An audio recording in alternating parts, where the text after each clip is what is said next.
Hello everyone, welcome to my channel और मैं हूं doctor Akanksha MD in Ayurveda.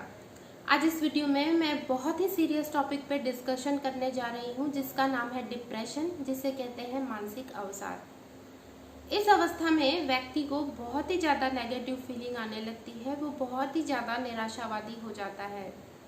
World में हर चौथा व्यक्ति आज डिप्रेशन का शिकार है। आप और हम में से भी बहुत सारे लोग लाइफ में कभी ना कभी डिप्रेशन का सामना किए हैं, लेकिन फ़र्क इस बात से पड़ता है कि हम कितने जल्दी उस डिप्रेशन की अवस्था से उभर पाते हैं। अगर डिप्रेशन का सही समय पर इलाज नहीं किया गया, सही समय पर काउंसलिंग नहीं की गई, तो ये सुसाइडल टेंडेंसी तक भी जा सकता है। इसलिए आज का ये वीडियो बहुत ही ज़्यादा महत्वपूर्ण है फ्रेंड्स, इसे अंत तक देखना ना भूलें। ऐसा कहा जाता है कि जो व्यक्ति मानसिक रूप से कमज़ोर है उसे डिप्रेशन होता है। मेरा ये मानना है कि जो व्यक्ति मानसिक रूप से सेंसिटिव है, यानी बाय नेचर वो बहुत ही ज़्यादा सेंसिटिव है, उसे डिप्रेशन होता है। क्योंकि कई बार टफ से टफ लोगों को भी डिप्रेशन होते हुए मैंने देखा है। तो अब डिटेल में इसकी बात करते हैं। सबसे पहले जानते हैं डिप्रेशन के कारणों के बारे में। वैसे तो डिप्रेशन के कई कारण हैं, जैसे अनएक्सपेक्टेड चीज़ों का होना, जिसे व्यक्ति सोचा ना हो वो हो जाना, जैसे किसी का एक्सीडेंट हो जाना, कोई गंभीर बीमारी का हो जाना, किसी बहुत ही प्रियजन की मृत्यु हो जाना, डिवोर्स हो जाना, एग्ज़ाम में बच्चों का फेल हो जाना, या फिर बिजनेस या नौकरी में लॉस हो जाना। ऐसे बहुत सारे सिचुएशंस हैं जो कि अनएक्सपेक्टेड होते हैं लाइफ में, लेकिन जब वो व्यक्ति के साथ हो जाते हैं तो वो उससे एक्सेप्ट नहीं कर पाता और डिप्रेशन की अवस्था में चले जाता है। सेकेंड पॉइंट जो है वो है ज़्यादा एक्सपेक्टेशन रखना। जब व्यक्ति बहुत ज़्यादा एक्सपेक्टेशन किसी से रखता है और वो पूरी नहीं होती है तो वो डिप्रेशन का शिकार हो जाता है। ज़्यादातर ये फीमेल्स में देखा गया है, यंग गर्ल्स में देखा गया है, जिनको अपनी शादी से बहुत ज़्यादा एक्सपेक्टेशन रहती है, लेकिन जब वो पूरी नहीं होती है तो वो डिप्रेशन का शिकार हो जाती हैं। ये पोस्ट डिलीवरी भी देखा गया है, जिसे पोस्टपार्टम डिप्रेशन कहते हैं। पोस्ट मैरिज और पोस्टपार्टम डिप्रेशन पे मैं एक सेपरेट वीडियो बनाऊंगी फ्रेंड्स, उसे देखना ना भूलें, जो एक्सक्लूसिवली फीमेल्स के लिए होगा। अब बात करते हैं अगेन कि एक्सपेक्टेशन ज़्यादा रखना वो एक बच्चे की भी हो सकती है कि वो किसी कॉम्पिटिटिव एग्ज़ाम को क्रैक करना चाहता हो लेकिन नहीं कर पा रहा हो, या फिर कोई ऐसा यंगस्टर जो कि बहुत जल्दी बहुत ऊंची पोजीशन पे पहुंचना चाह रहा हो, कोई प्रोफेशन चेंज करना चाह रहा हो लेकिन नहीं कर पा रहा हो, तो मन के अनुरूप कार्य नहीं होना भी एक्सपेक्टेशन का पूरा नहीं होना होता है और इसी से डिप्रेशन होता है। तीसरा कारण जो देखा जाता है वो है सपने बहुत देखना और सपने जो पूरे नहीं होते हैं। पहले ऐसे कहा जाता था कि जितनी चादर हो उतना ही पैर पसारो, लेकिन अब ये मीडिया में, इंटरनेट में बहुत ज़्यादा ये चीज़ वायरल हो रही है कि सपने बड़े देखो, उन्हें पूरा करने की कोशिश करो। लेकिन सपने कैसे देखने लगता है एक बच्चा? वो मिसगाइड होके मटेरियलिस्टिक सपने देखने लगता है, वो एक मीडिया का चार्म देखने लगता है, वो स्टार्स को देखने लगता है, उनकी चकाचौंध को देखने लगता है, उनके जैसा बंगला चाहिए, उनकी जैसी गाड़ी चाहिए। तो ये मटेरियलिस्टिक सपने हुए। हमें ये बात पे ध्यान रखना चाहिए कि हमारे सपने रियलिस्टिक होने चाहिए। हमें एक गोल पे, एक एम पे टारगेट करना चाहिए, एक पोजीशन पे पहुंचने का टारगेट करना चाहिए, उस लक्ष्य को पूरा करने का टारगेट करना चाहिए। ये सब नहीं सोचना चाहिए मटेरियल्स के बारे में। जब गोल अचीव होगा, आप उस लक्ष्य तक पहुंचेंगे तो ऑटोमेटिक मटेरियल्स जो है वो आसानी से आप ले सकते हो। इसलिए सपने हमेशा रियलिस्टिक देखने के लिए हमें बच्चों को प्रमोट करना चाहिए। डिप्रेशन कोई मानसिक अवस्था नहीं है, डिप्रेशन एक गंभीर बीमारी है। हमारे शरीर में विभिन्न प्रकार के केमिकल्स रिलीज होते हैं, जैसे सेरोटोनिन, डोपामिन, नॉरएपिनेफ्रिन, जो कि हमारे शरीर को खुश रखने में हेल्प करते हैं। लेकिन जब डिप्रेशन की अवस्था आती है तो यही केमिकल्स कम सेक्रेट होने लगते हैं, जिससे डिप्रेशन की अवस्था और बढ़ जाती है। आयुर्वेद में डिप्रेशन को मनो व स्त्रोतोगत व्याधि बोला है और यह मुख्यतः वात दोष के बिगड़ने से होती है। वात दोष के बिगड़ जाने से वो रज और तम नामक मानसिक दोष की विकृति को उत्पन्न करता है, जिससे कि डिप्रेशन और दूसरे मानसिक रोग होते हैं। लेकिन ये वात दोष बिगड़ता क्यों है? तो ये मोस्टली फीमेल्स में देखा जाता है, जो कि बहुत ज़्यादा डाइटिंग करती हैं, जिनका मोटिव सिर्फ वेट लॉस है। अलग अलग टाइप के डाइट फॉलो करती है, किसी में फैट नहीं होता, किसी में कार्बोहाइड्रेट नहीं होता, इंटरमिटेंट फास्टिंग करती हैं। तो ओनली एम उनका लाइफ में होता है कि वो वेट लॉस कर लें, बट इसी से जो शरीर में एक्सेसिव ड्राइनेस होती है और जिसके कारण वात बढ़कर वो मानसिक दोष को बिगाड़ देता है। तो इसका ध्यान रखें कि इस तरीके की चीज़ों को आप फॉलो ना करें।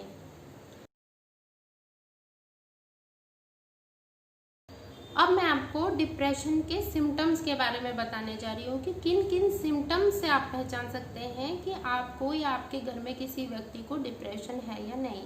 सबसे पहले तो पर्सनालिटी चेंज हो जाती है व्यक्ति की, वो ज़्यादा ही इंट्रोवर्ट हो जाएगा या ज़्यादा ही सोशल हो जाएगा। उसे लैक ऑफ कंसंट्रेशन होगा, एक काम पर एक स्थिति पर वो ज़्यादा देर स्थिर नहीं रह पाएगा यदि उसे डिप्रेशन है या डिप्रेशन की शुरुआत है।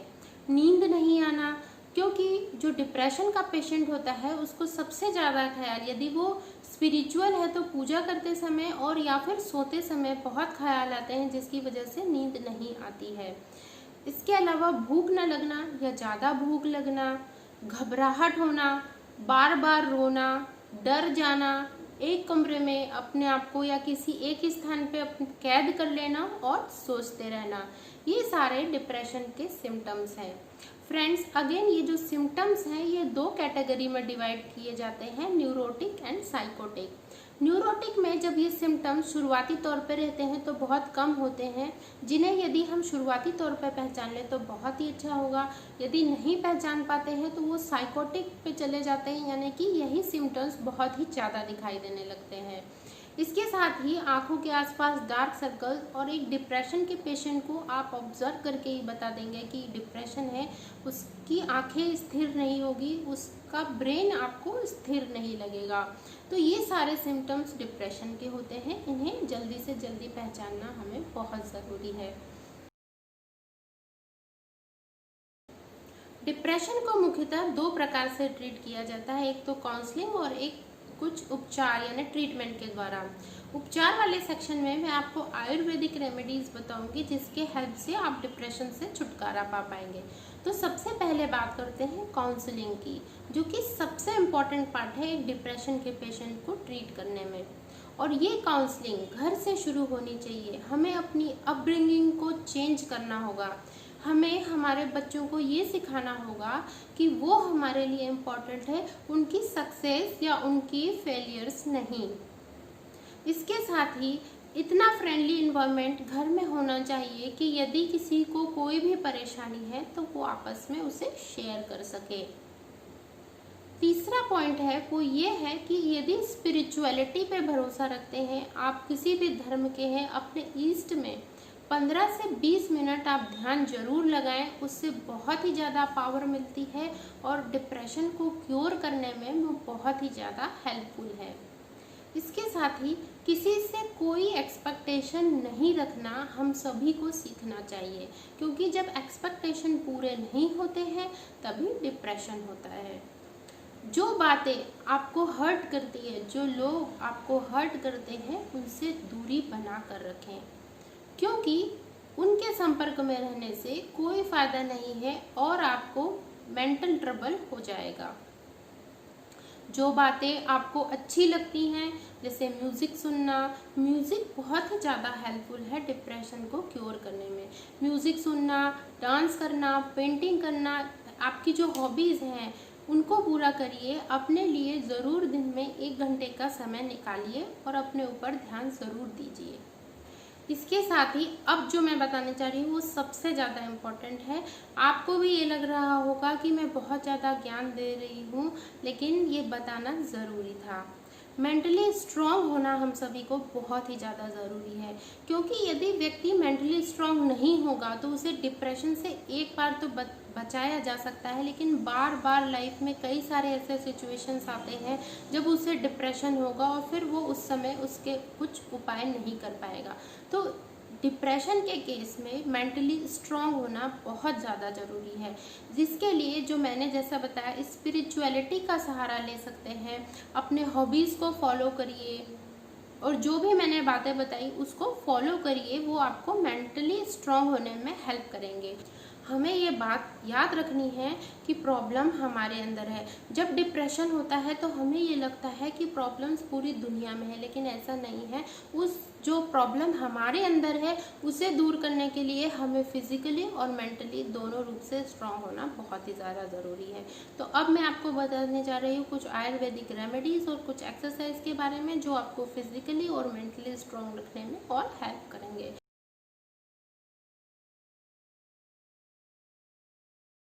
सबसे पहला है कि न्यूट्रिशियस फूड खाएं, एक बैलेंस्ड डाइट लें। यदि आप फिजिकली स्ट्रांग रहेंगे तो ही आप मेंटली स्ट्रांग बन पाएंगे। इसके लिए यदि आप प्रॉपर डाइट ले रहे हैं और तभी भी आपको कोई स्ट्रेंथ नहीं मिल रही है तो मैं ये बताना चाहूँगी कि बादाम की 4-5 गिरी को और एक अखरोट जिसके 2 पार्ट करके आप उसे भिगो दें। मॉर्निंग में उसे पीस लें, घोटें आप उसे तो बहुत ही अच्छा होगा, लेकिन अगर घोट नहीं सकते तो उसे पीस लें मिक्सी में और उससे मिल्क में 1 गिलास मिल्क में बॉईल कर लें और सुबह सुबह ब्रेकफास्ट के टाइम इसे लें। ये बहुत ही ज़्यादा हेल्पफुल रहेगा और आपके डिप्रेशन में ये बहुत ज़्यादा मददगार साबित होगा। इसके बाद जो है तांबे का लोटा आप लें और उसमें ओवरनाइट पानी आप रखें और सुबह पी लें। इससे शरीर के टॉक्सिन्स निकलते हैं और डिप्रेसिव थॉट्स कम आने लगते हैं। अश्वगंधा बहुत ही ज़्यादा हेल्पफुल है। अश्वगंधा के कैप्सूल आप ले सकते हैं या अश्वगंधा रिष्ट नामक दवाई आती है उसे आप ले सकते हैं। ये नर्व्स को मजबूत करती है और स्ट्रॉन्ग रखती है नर्व्स को, जिसके कारण डिप्रेशन कम होता है। इसके साथ ही कुछ छोटी छोटी बातों को आपको फॉलो करना है, जैसे कि हेड मसाज लेनी है ब्राह्मी आंवला तेल से। ये तेल बहुत ही सूदिंग है, या फिर यदि आप ये तेल नहीं यूज़ कर सकते हैं तो जो भी ऑयल आप यूज़ करते हो उससे आप हेड मसाज लीजिए। But Brahmi is very good brand oil, Brahmi का कोई भी आप ऑयल यूज़ कर सकते हैं। इसके साथ ही फुट मसाज आप करिए, पैरों में आप घी से या तिल से मालिश करिए रात को सोने के पहले। ये बहुत ही ज़्यादा आरामदेह होगा। यदि आप कोई आयुर्वेदिक डॉक्टर को जानते हैं नियर बाय तो आप अभ्यंगम और शिरोधारा ज़रूर प्रोसीजर करवाइए। पंचकर्म का प्रोसीजर है। अभ्यंगम में पूरे बॉडी मसाज होती है और सारे जो पॉइंट्स होते हैं शरीर के प्रेशर पॉइंट्स, वहाँ पर प्रेशर दिया जाता है जिससे कि बहुत रिलैक्सेशन फील होता है। इसके साथ ही शिरोधारा में सिर के ऊपर एक ऑयल की या फिर किसी काढ़े की या तक्र यानी मठे की धारा से यहाँ पर आज्ञा चक्र में वो धारा गिरती है, जिससे कि सिर के नर्व्स में बहुत ही ज़्यादा आराम मिलता है और इससे डिप्रेशन की अवस्था में भी बहुत ही ज़्यादा आराम मिलता है। तो अभ्यंगम और शिरोधारा आप करवा सकते हैं। यदि आप नहीं करवा सकते हैं तो एक हेड मसाज और अपने फुल बॉडी मसाज आप तिल से करिए और हेड के लिए आप ब्राह्मी का कोई भी तेल यूज़ करिए, बहुत ही अच्छा रहेगा। इसके साथ ही आप ये ध्यान रखिए कि आप 45 मिनट्स तक कोई भी फिजिकल एक्टिविटी करें जो कि हाई इंटेंसिटी होना चाहिए। हाई इंटेंसिटी का मतलब है कि जैसे जॉगिंग, एरोबिक्स या तेज चलना। इससे क्या होता है, शरीर में हैप्पी हार्मोन्स रिलीज होते हैं और डिप्रेशन की अवस्था में ये हेल्पफुल होते हैं। एक हाई इंटेंसिटी एक्सरसाइज के साथ ही आपको योग और प्राणायाम को भी फॉलो करना है। योगा में आप सूर्य नमस्कार करिए, बहुत ही अच्छा होगा। इसके साथ साथ वज्रासन और गोमुखासन, पवन मुक्तासन ये सब भी कर सकते हैं। प्राणायाम में आप भ्रामरी प्राणायाम करिए, कपालभाति करिए, मेडिटेशन करिए। मेडिटेशन बहुत ही अच्छा डिप्रेशन को ट्रीट करने के लिए होता है। आप मेडिटेट करिए जितने बार भी आपसे हो सके। मिनिमम 4 से 5 मिनट मेडिटेशन तो बहुत ही ज़्यादा ज़रूरी है। तो इन सब चीज़ों को आप फॉलो करेंगे तो आपको डिप्रेशन होने की संभावना कम है। और यदि हो गया है और कम मात्रा में है, जैसे न्यूरोटिक कंडीशन में है, तो इन सभी रेमेडीज से ही वो ठीक हो जाएगा। यदि आपको मेरा ये वीडियो पसंद आया हो तो इसे लाइक करें, मेरे चैनल को सब्सक्राइब करें, और यदि आप मुझसे काउंसलिंग लेना चाहते हैं या मुझसे ट्रीटमेंट लेना चाहते हैं तो डिस्क्रिप्शन बॉक्स में दिए गए मेरे ईमेल आईडी पर मेल करें। इसी तरीके से यूज़फुल इन्फॉर्मेशन मैं आपको देती रहूँगी। स्वस्थ रहें, सुरक्षित रहें। नमस्कार।